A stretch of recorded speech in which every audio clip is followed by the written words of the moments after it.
Guys আজকে মসজিদ মাহফিল থেকে মিষ্টি আর নিমকি নিয়ে এসে বাড়িতে এসে এটা কি দেখলাম, সকাল সকাল ঘুম থেকে উঠে চালের উপর থেকে শুয়ে চারটা নামিয়ে ফেললাম আমি আর ছোট ভাই মিলে। তারপর শুয়ে গেছে চারটা নামিয়ে ফেলে আমি আর ছোট ভাই মিলে একসাথে শুকনো সুইগুলোকে পারতে শুরু করলাম। তারপর শুকনো সুইগুলোকে পাইরে নিয়ে হাতে লিখে ফেললাম। আর হঠাৎ করে দেখতে পারি যে আজকে আমার মসজিদে মাহফিল হবে।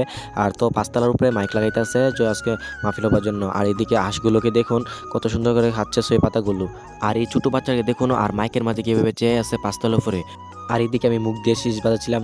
আর হঠাৎ করে ছোট বোনে বলতেছে যে কাজ করার জন্য। আর ছোট বোনে পিছিয়ে আসার পর বুঝতে পারি যে সব কাজ আমার ছোট বোনে একা করে নিয়েছে। আর হঠাৎ করে রান্দি করে আসি দেখতে পারি যে আম্মু আর চাচি মিলে আমাদের জন্য ইফতারি রান্না করতেছে। আর এই ছোট ভাই করে আসে বুঝতে পারি যে সে জারু আর এই ছোট ভাই রোজা লেগে কিভাবে রাক্ষসের মতো দাঁতগুলোকে ব্রাশ করতে আছে। আর ঘরে এসে দিকে চার ছোট বোনে কিভাবে দেখুন রোজার মাসে ডান্স করতে আছে। তারপর আর এই ব্রাশের মাঝে দেখুন কতগুলো টুথপেস্ট লেগেছে ছোট ভাইকে। আর তার আম্মা জানে তাকে কত মারবে।